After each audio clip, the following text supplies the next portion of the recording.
Welcome to the Rehab Remix. Where we break down the hottest topics in ortho and neuro PT to help you elevate your clinical game. We're your hosts, Dr. Lauren Tide and Dr. Lauren Young, bringing you practical insights straight from the evidence to your earbuds.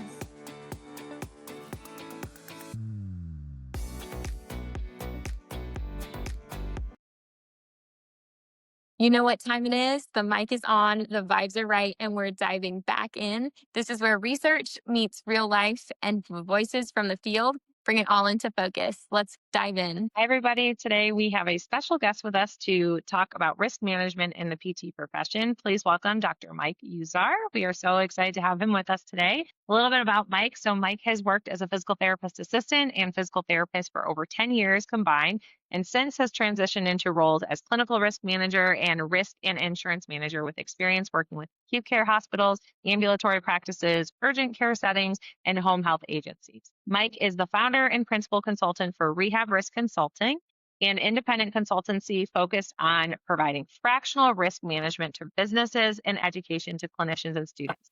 Dr. Uzar has most recently launched the Non-Clinical Rehab Network, which includes an online hosted community to help rehab clinicians transition from patient care to non-clinical roles, in addition to one-on-one coaching to help therapists reach their ultimate goals. So please help us welcome Dr. Mike Uzar. Thank you very much. I'm very happy to be here. Dr. Uzar and I actually met on Instagram. I had posted a story about this dramatic having to terminate a patient, and he reached out, and it was so fascinating. Tell us how you got into the space where you are now consulting on risk management when you were a PT. You went to PT school, you did all these things. How'd you end up here? I did all the things, and I was kind of a PT's PT. I really liked doing all the things. So I think if somebody had asked you, did you think Mike would ever not do PT, because of how much I liked it in the clinical reasoning and the problem solving, I think it was definitely a surprise. But I was a PTA, and then I did that for about 5 years as I went back to, continued on in school. I got a DPT in 2016, and then kind of did a little bit of everything. And then I got to the point where the circumstances at my job changed a little bit. I was working in home health after doing, manual therapy and outpatient, working in inpatient rehab unit, did some home health, and then subacute rehab. And I kind of felt like I had kind of exhausted a lot of the avenues that were really challenging, and I really like to work in, although I still really like to work directly with patients. So I had a job in a large health system. The circumstances changed around the day-to-day, and what it looked like, and the documentation and the territory I was covering. And then I just started looking around, and there was a position in the health system that said clinical risk manager, and I had never heard of risk management. I didn't know anything about it. I didn't know anything that went on behind the scenes in operations or in compliance. The corporate world of health systems I knew nothing about. But I read the job description, and it was like, be on this committee and get involved in these, clinical initiatives and be an expert on this. And I applied and didn't think I was going to get it, but kind of walked through the process. And one of the big takeaways is when the woman from HR called and said, we want to offer you the position, she said, they know you have no experience, but they think you have transferable skills. And that really stuck out to me. And I think that's a good takeaway message for rehab clinicians, because we do have transferable skills, and so for students and clinicians, I think it's very important to understand that all of the work you do, even above and beyond the direct clinical care, are transferable skills, and they're valuable skills. That's a long way of giving you the story there. No, I love it. I think that that's great. And I think, when you talk about these transferable skills, Lauren and I talk about this quite a bit, is as a business owner, you have to tap into those skills. And you don't realize that every day you're selling a service to a patient. Why do they need to come back to therapy?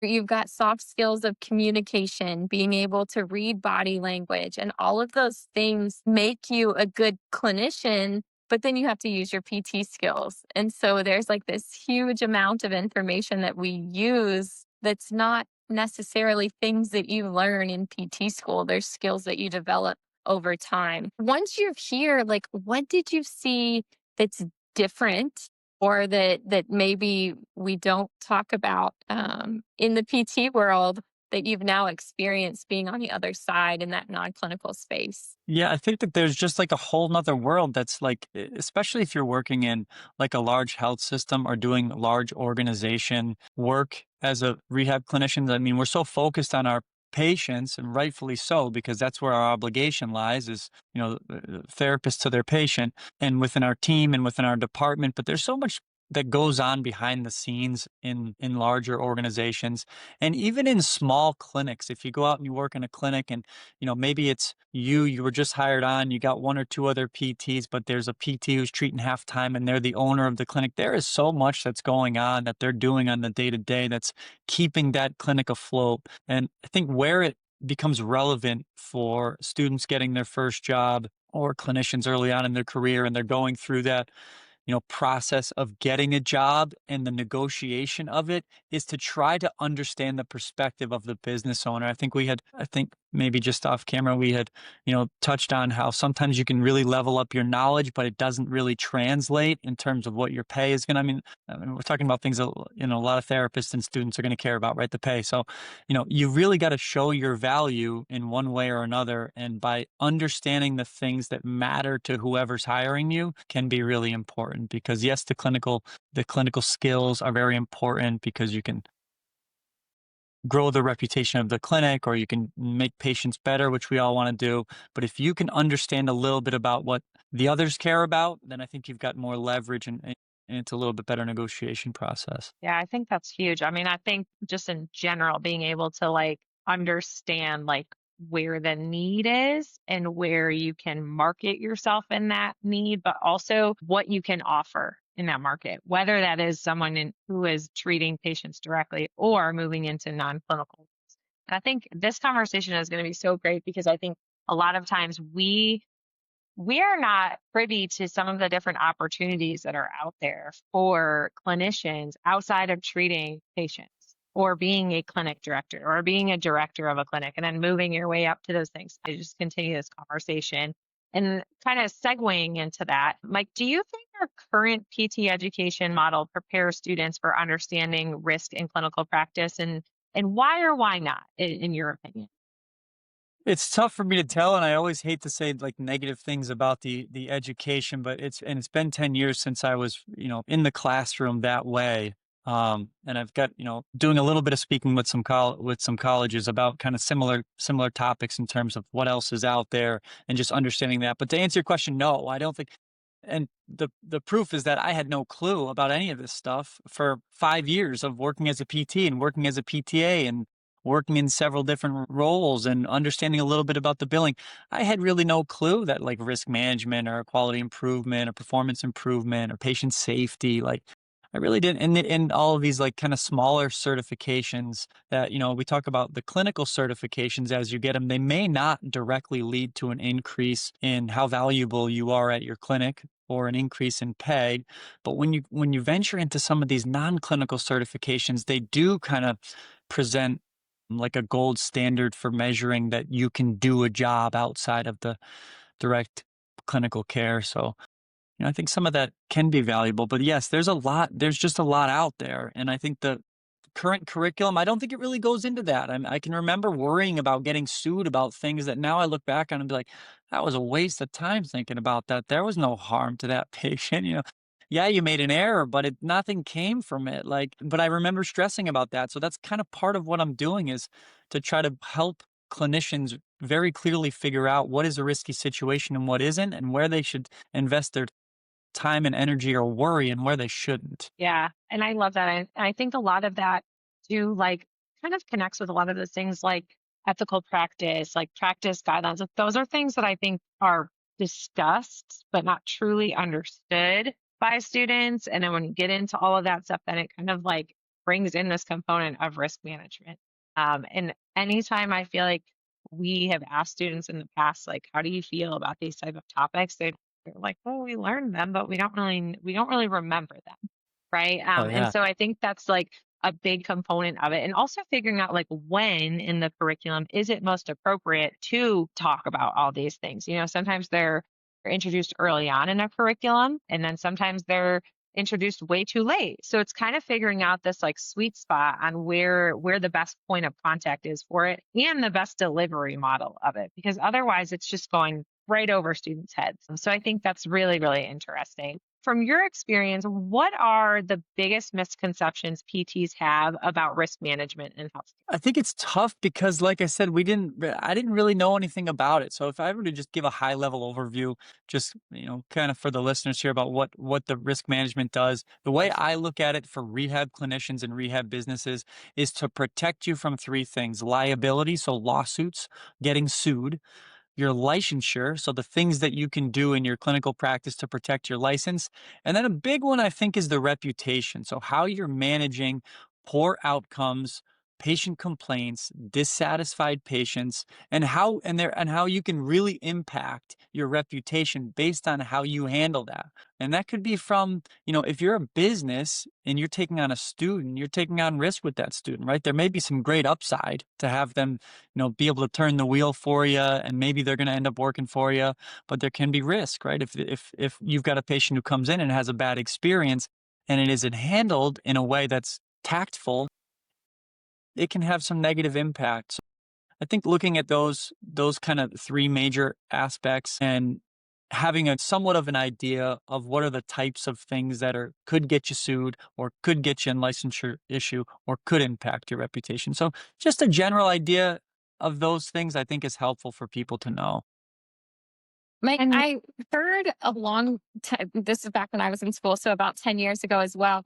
Like we learned that the biggest thing that kept you from getting sued was patient rapport. Like if a patient liked you and trusted you, they were less likely to bring litigation against you if something had occurred. Is that sentiment still true in the clinic? Is there like stuff to back that still? I think it's probably most true for rehab clinicians because we're not engaging in the type of things that are going to give people lifelong injuries, right? We're not performing surgery on them. We're not, I mean, there are certain things that you do that, like if someone has a fall and then they have a bleed and they say that the fall was preventable, a brain bleed, and now so there are catastrophic things that can happen. I think that's part of why the risk management is necessary. But yes, I mean, if someone likes you, you are much less likely to get sued. And I think even something as simple as if you don't run from a dissatisfied patient just thinking that it's going to go away, it's not going to go away. And, what may happen is you might not get sued for it, but if they don't feel heard, they're much more likely to tell 10 of their friends, I'm never going back to that clinic, or to go to Facebook and say, these people did this and they didn't even call me after. Sometimes as simple as saying, hey, we know you were in the clinic on Friday, you had a fall, we're just checking in to see you're okay. I don't think and I think the literature on this is pretty clear that it's not the best idea to just deny or to avoid an apology. Meeting those head on, kind of with integrity and dignity, really has positive impact on whether or not you're going to get sued or have somebody complain about you. So to answer your question, yes, in our space, if your patient's likely, you are less likely to get sued or complain. And patients are savvy now. So, people know they can call the licensing board, and you're going to go through this review from the licensing board, and likely nothing's going to come from it if you did nothing wrong. But it's a headache and it's stress. But if your patient likes you, yes, I think you're much less likely to have issues. Take note, take note. Yeah. Make people, which I mean, truly, like the way I feel about it is if you're coming from a good place, you're trying your hardest, you're doing your best, you're acting ethically, like this is a natural progression. Your patients are going to like you. I've had very few patients who have just disliked me because of my personality. Like, of course, you're not going to be everyone's cup of tea, but if people know that you're working for them and to try and help them, and even sometimes when I get in situations where I can tell a patient is frustrated, I'll say, look, I know I'm not your favorite person, but understand I'm trying to help you work towards the goal. And so that's the natural progression is that they trust you. Even if maybe you're not their favorite person, you have a good rapport. Absolutely. Absolutely. The last thing I just wanted to ask is back to like the education piece of it. So in terms of like your perspective on, do you feel like the PT education is preparing students well? What would ideally you like to see more of in PT education relative to risk management? Like what would be your ideal Yeah. for like an entry level PT coming out of school being able to understand? I think there should be some exposure to, like, what are cases that have gotten therapists in trouble in the past. Like, just some relevancy to, hey, these are common things, licensure discipline things that come up, failure to supervise an assistant, failure to identify a red flag or make communication back to a referring provider, failure to provide appropriate informed consent when you're doing a treatment that might increase the risk profile, even if it's, dry needling, and there's as an example, a very small risk of puncturing a lung if you're doing it on the posterior musculature. I think just having a general idea of what makes up a medical malpractice case for a therapist, what are some common ones that have happened in the past, and what are some common licensure, disciplinary actions that come up and that you can avoid. I think just a general understanding of that can help therapists maneuver a little bit better when they're going throughout their, in their clinic as a student, and then after they get a job, because I think you operate a little differently if you have a little bit of confidence in knowing what are the types of things that I'm really not probably going to get sued for. Like, I made an error, but there was no harm. Just knowing that, I think, like, the aspects of what make up a medical malpractice case for a physical therapist, I think just knowing that, you're able to move a little differently, maybe with confidence in other situations, and I think that could be helpful. So things like that, releasing information is another big one. I think having just a little dose of that in year 2 or year 3, so that a lot of students end up wanting to go and do their own thing very early on, much more so than they did 10 or 20 years ago. They want to do it, and they want to do it fast and right away. They don't want to wait. So I think to understand that there are some regulatory things that could get you in trouble, not to be scared of it, but just to have it on your radar and understand, hey, if I'm going to release this medical record to so-and-so, let's make sure that we have an authorization for release on file, or little things like that. But yeah, I think there's definitely like a crash course that could be given in year 2 or year 3 that would help clinicians out there in the field.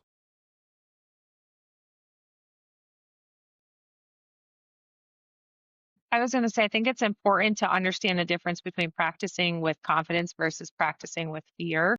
And there is like a good balance between both, right? You don't want to practice like you know everything, but you also want to practice with the confidence in what you do know. And I think the disservice right now is the lack of information that we're giving to students, which is creating this fear, which is usually when things go wrong. Like, that's just in general. I mean, you could even like switch gears and talk about injuries. Injuries happen when athletes are playing in fear, right? There's a higher risk of injury there. It's the same thing in practice. So I think that's just a really good perspective that you brought to it. So thanks. I appreciate that. Yeah. And the other thing is, we're all scared. This is what we get taught in school, right? The hot pack got left on too long. The patient fell and had an injury, etc.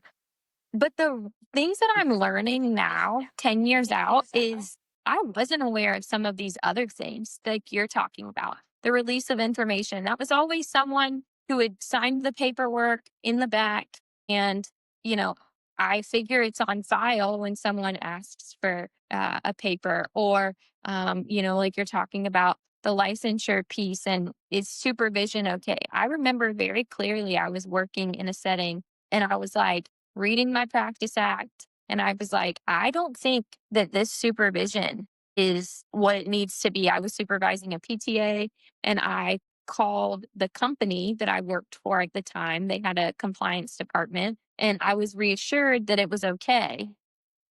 And I was like, well, is it really, and who at the end of the day does that fall on? I can call all day long, but I'm the one signing the notes. They can tell me that it's fine, but it's my license that's on the line, you know? Yeah, I don't want to cut you off there, but yeah, I think you're right on track there, right? It's your obligation. So it's your obligation to know and provide the care within your scope of practice for a reasonable physical therapist in your situation. You're not upheld to have to provide expert level care. You have to provide a reasonable standard of care for a therapist who's in your position there, your situation. I do have one other thing to add just off that topic. I think, Lauren, you were going into when we were talking about the rapport with the patients, but I think it's very important for a student especially, and I can tell you because of cases I worked in the health system that weren't therapy cases, they had to do with docs and residents.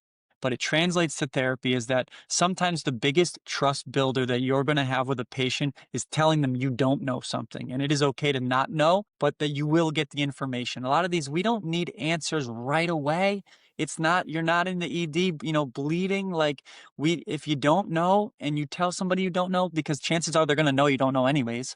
But if you tell, it's like an immediate trust builder. It's like, hey, I can trust all the other things they told me that they do know, because when they didn't know, they told me they didn't know. So that's just a little side there, but I thought it may be worth mentioning because you're going right on that path there, trust building. 100%. Like that is, and I think that's hard. Like I remember my mentor, like day one, she was like, well, if you don't know, just tell them you're going to go look it up. And I was like, what do you mean? I cannot tell this person that I don't know the answer. And she was like, just tell them. And so I did. And from very early in my career, I just be like, hey, I don't know. Here's what I think. Let me go make sure that my thought process is on the right track. And you're so right. People are like, okay. And when you bring it back up to them the next session, they're like, oh, they took the time to go look it up and they remembered to talk to me about it. Like, it's huge. Yeah, and when you're a student, you're not supposed to be the expert. You're supposed to be the student. So there's an aspect of fake it till you make it, but you do with that stuff with the kind of the lower level stuff that you're learning. But you're not, you don't have to be the expert at that point in time. We're talking about the students. Yeah. Yeah, I For think sure. that's Good so point. important to understand. It's just like you're not expected to know everything. And even like first few years out of school, the beautiful thing about Yeah. our field is it's forever evolving. So quite honestly, you're not going to know everything all the time. Like, and if But you it's think that you know everything, you definitely don't. And I think that is like, that's why when you said that, I went like this, because even in education, I tell my students, I'm like, I'm a pretty direct person. Like, if I don't know the answer, I'm not going to give you some like blanket statement. I'm going to say, hey, listen, I'm not 100% sure how to answer your question, but I'm going to go find the best answer. And then we're going to have a conversation about it. And I think from a patient standpoint, from a like teacher to student standpoint, from a student standpoint, it just builds this like mutual respect. And it also creates a safe space where it's okay to not know everything. And I think, Absolutely. again, if you're sitting there saying, I know everything, that can't be possible, because in our profession, it is constantly evolving. And like, there's no Yeah. way that unless I'm sitting there like reading research every single day, watching when it's released, what it's like, what the dates are and everything, and I have time to read all of it, I don't, it's just constantly evolving. So I think that's so, so important that you brought that. Definitely. All right. Well, Dr. Uzar, this has been a great look at how your journey into risk management began and why it's so important for rehab professionals. We're going to dive into part 2, where we look at the practical side, common issues that you've seen, what new grads and clinicians should be watching out for, and concrete strategies to protect themselves in their practice. Thanks for joining us for part 1. Thank you. Be sure to sign up for our newsletter linked in the show notes. You can find me, Dr. Young, on Instagram at NeuroElitePT. And Dr. Teig, where can they find you? On Instagram as well at LTigDPT. Thanks for tuning in to the Rehab Remix, where you listen in and level up. We'll see you next time.